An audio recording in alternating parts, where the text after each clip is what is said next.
که уже همه میبینم زیق راست میرم خونه میدارم که پدرم الکی در حالت یعنی در روی خانه خوب است.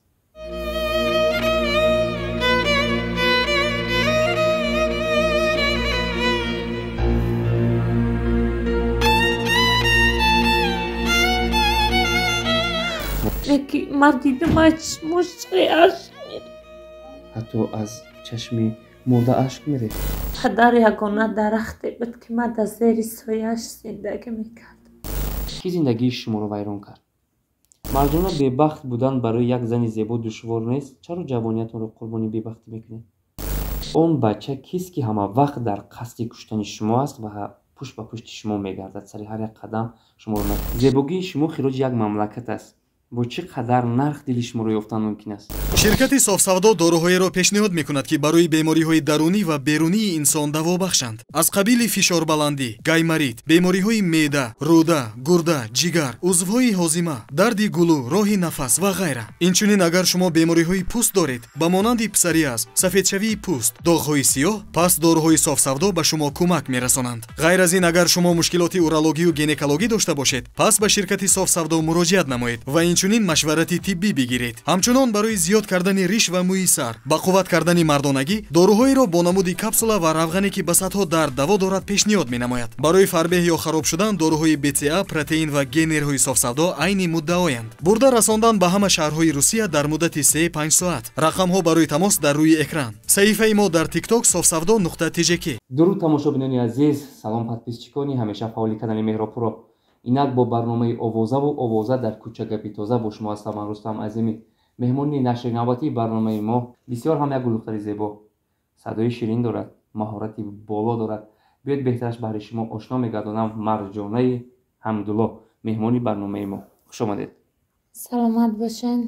ташаккури зиёд. салом тамошобинони канали Меҳробпуро. ҳамаи шуморо дӯст медорам ва саломи гарму ҷӯшони худро ба якояки шумо мерасонам. зинда бошед марҷона боно. медонед барномаи мо овозаву овоза дар кӯча гапи тоза унвон дорад ва чанд овозае ки ба SMS-и ман омадааст, ман пешниҳоди шумо мегардонам ва шумо бидуни ягон шакку шубҳа ҷавоб мегӯед. ин овозо тамомӣ надоранд? Не, агар сароянда ҳамон қадар муваффақ шавад ва пеш равад, ҳатман овозҳо дунболагираш мекунанд. пас шумо низ аз овозҳо бояд натарсед. саволи нахустинро нафаре навиштааст ки бояд аз шумо инро донем ва ҳақиқаташро баҳри тамошобини мо қисса кунед. ки зиндагии шуморо вайрон кард? зиндаги манро барои бухуриси шумо ҳамин ба қавли интересни аст ва мехоҳад ҳарчи зудтар донад. шукри худо зиндаги ман вайрон нест. ман аз зиндагии худ розиам. дар зиндагӣ ҳама иштибоҳ мекунанд, лекин иштибоҳи худро бо бартараф мекунанд. мешавад лаҳзае ки дар зиндагӣ ҳар як хасу хушок пеши пояд меояд, лекин бартараф мекунӣ, зиндагӣ идома дорад. саволи дигар чунин аст. шуморо дар ҷойҳои дилхушӣ зиёд мебинанд. дар он ҷо чӣ мекобед? ҳамонаи маро мебинанд, хечон чӣ мекобанд? ана посихи беҳтарӣ. яъне ки онҳое ки шумо ин саволро пешниҳод кардед, дар он ҷо чӣ мекобед ки марҷонаро дидед? пас марҷона мисли шумо чизеро гум кардааст рафта бошад. ё ки дӯстон таклиф мекунанд, дугонаҳо таклиф мекунанд мераванд. мешавад баъзан вақт. зебогии шумо хироҷи як мамлакат аст. бо чӣ қадар нарх дили шуморо ёфтан мумкин аст? ман ягон матоъ нестам ку нарх монанда савдо монанд дар бозори дунёӣ бифурӯшанд. бале, албатта. барои ман як сухани хуб, як меҳрубонӣ, як дона гул. оҳо, бо як дона гул дили шуморо ёфтан мумкин. албатта ин зебогиро намеша ба пулу моли дунё фурӯхтан. ба ҳечи. на хушбахтира, на зебогира. албатта агар муҳаббат самимӣ бошад, дил ёфтан ду. ташаккури зиёд. саволи дигар чунин аст. дар филми Меҳроб шуморо дар роли асосӣ, яъне дар нақши марказӣ, дар нақши дилбард дида буданд, тамошо карда буданд ва то ба ҳол мухлисони мо ёдашон ҳаст. инҷо хоҳиш карданд ки як порчаи ҳамон филмро пешниҳоди мо созед то ин ки боз ҳам ҳаловат баред. вақте ки меҳроб яъне писари деҳотӣ аз деҳот ба шаҳр барои хондан меояд, пеши ман меояд ва мегӯяд ки дилбар, маро интизор бош, аз шаҳр ки баргаштам ҳатман тӯй мекунем. ва ман низ мегӯям интизорӣ сангин аст, интизорот мешавам. саволи дигар чунин аст: бо дард як порчаи зиндагии талхи хишро қисса кунед ки ҳама бигирем. фақат як рӯзи дарднок дорам ки онам як рӯзи иди қурбон буд. нахо дар иди қурбон ҳама хурсанд, шумо чаро ғамгинед? як рӯзе буд ки фикр кардам ки ҳамон рӯз зиндагим ба анҷом расид. ид буд, дар ид будам, аз хонамон занг заданд ки хез ид биё. хайро хеле дур буд. ва гуфтам ки охи ман гап зада будам. ки занг зад шуморо он рӯз? он рӯз ҳамин меша ки ягон вақте ки ягон фоҷиа мешавад, ҳамон рӯз ҳар ид одамо барвақт аз хоб мехезанд. ҳамон рӯз ман то соати 11 хоб кардам ва телефонам дар пешам ҳамин қа занг омада, ман бедор нашидам, мефаҳмед. баъд телефон кардан холам, занг задан ки хезем биёен ден раждени май ҳамин ҳафта якбора ида мекунем, баъдан ден раждени мара зодрӯз ма мегзаронен ва мерен. гуфтам почам намекаша равам, наметонам, намехом, агаре дӯст медорам, ки хонаи падару модара дӯст намедорад. намехом рафтан, дилам намехоҳад рафтан. баъд хестам рафтам. чизеро ҳам ҳис накардед? дил сиёҳ буд, як ҳафта пеша дил сиёҳ буд. рафтам, одамо бисёр дар пеши ҳавлимон бо ман хе ида фасон мекунӣ, омода шидагӣ. рафтам, бо ман ба шӯхӣ гап задестам.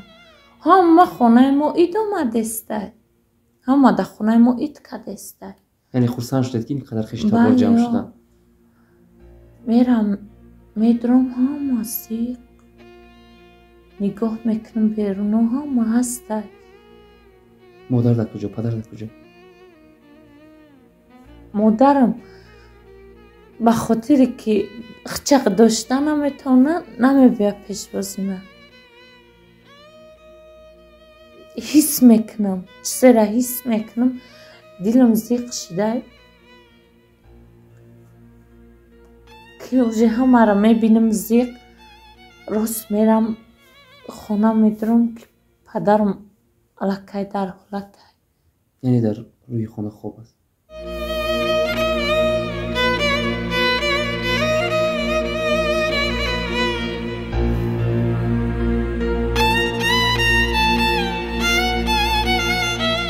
мо аз ин чиз огоҳӣ надоштем. узри зиёд мехоҳем ки ба захмҳои дили шумо намак чӯшидем ва ин ҳолат албатта барои ҳар як фарзанд сангин аст, дардовар аст. аз ин чиз бояд сабр кунед. ин имтиҳони худованд аст. вақте падарро рӯи хона бо манои баста дидед, он вақт зиндагӣ дар назаратон чӣ гуна тохт? нафас мекашид.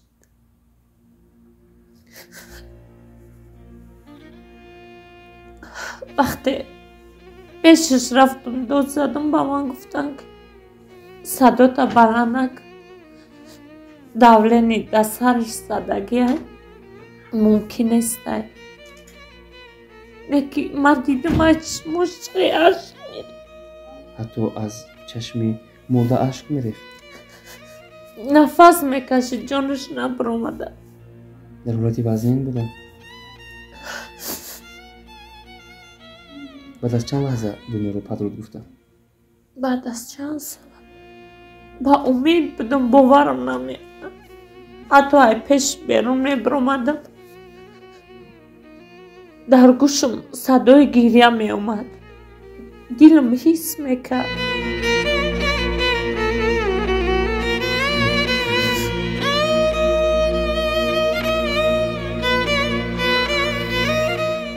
ҳама дар он рӯз хурсандӣ мекарданд, ба хонаҳо ҳавло тақсим мекарданд, аммо дар хонаи шумо мотам буд. بسیار خیلی روحی پدر شد باشد. از این ناراحت نگردید، چون امتحان خداوند است. بالای سر هر یک نفر این فاجعه حتما میآید و ما باید بنده ها صبر داشته باشیم. مرجانه عزیز، از این چیز ناراحت نشوید. عذر زیاد برای سوالی گستاخانه دادن و دل شما را رنجاندن. هیچ کم نداره. هر یک آدم در زندگی درد داره. بله. باید گفت. پدر نمیشه نازبردار شما بودن در زندگی؟ بله. چه خاطره دارید از پدر؟ پدر یگانه درختی بود که من در زیر سایه‌اش زندگی میکرد.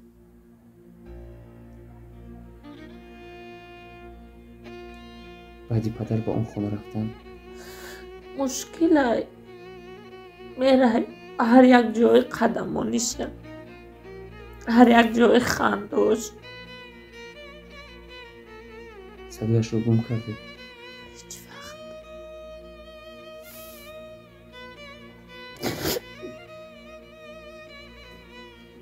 тамошобинони азиз, марҷона дар ҳолати ниҳоят душвор қарор дорад ва ин саволи мо хатои мо буд ки мо ӯро ранҷонидем.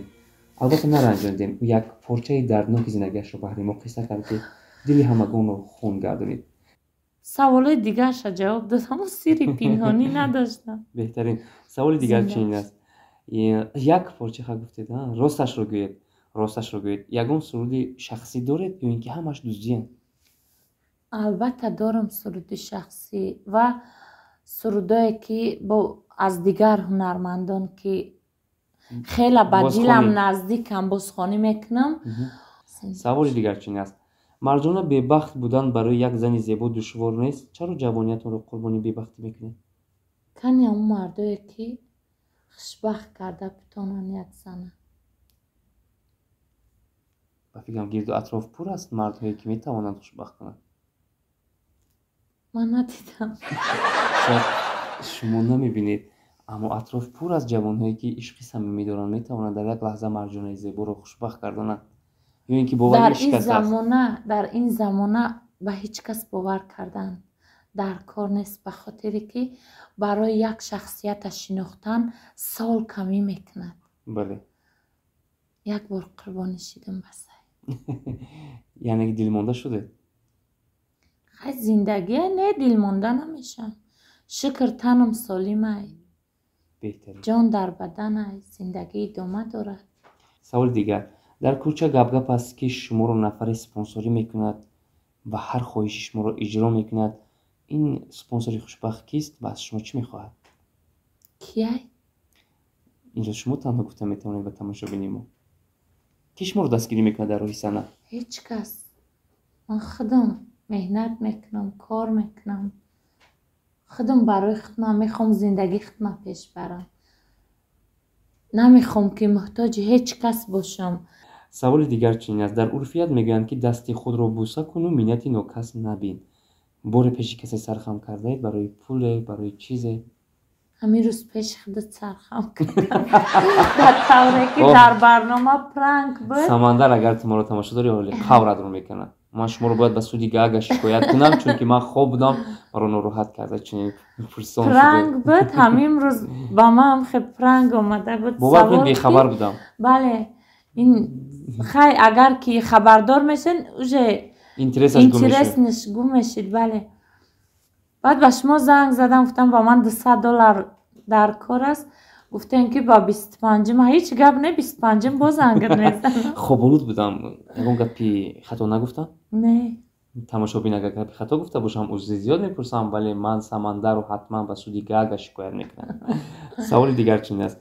اون بچه کیست که همه وقت در قصد کشتن شما است و پشت به پشت شما میگردد، سر هر یک قدم شما رو نظارت میکند؟ کیست این؟ مرا میکشن؟ بله. شما رو کشتن آسان نیست البته. البته کشتن آسان نیست چون که ما در یک دولت قرار داریم که صاحب استقلال، دموکراتی، دنیاوی. هیچ کس به هیچ کس قصد گرفتن نمیتواند. حتی چی میگن یک شپاتی میزنی جوابگری دارد. کشتن آسانه. پس شما از چیزی نمیترسید؟ نه البته. از تهدید و از شانتاژ جوانان نمیترسید؟ بسیاره نمیترسم. چی با بترسم؟ برای که پیش کسی محتاج نیستید؟ البته. متهم نیستید؟ بله از کسی نمیترسم. بجز الله. تشکر. بیاید بهترش تماشابینان عزیز سوال رو دراز نمیکنیم و باز هم دلی او رو نمیرنجانیم، با همین برنامه رو خاتمه میبخشیم. تنصیحت و خاطر جمع باشید. باز هم برنامه ما با مرجانه حمدالله روزهای نزدیک با بهترین نوآوری ها پیشنهاد شما خواهد گشت. تنصیحت باشید. سلام دوستان عزیز، سلام برادرای عزیز. در کانال حکیم تیوی بسیار ویدیوهای عجایب و غرایب رفته شده است. این برادری ما در شهر فرانسه. اگر شما میخواهید که از همه ویدیوهای او باخبر باشید، پس به اینجا حتما نظر کرده از نام من سلام نوشتن و پادپیس کردن و لایک گذاشتن رو هیچگاه فراموش نسازید.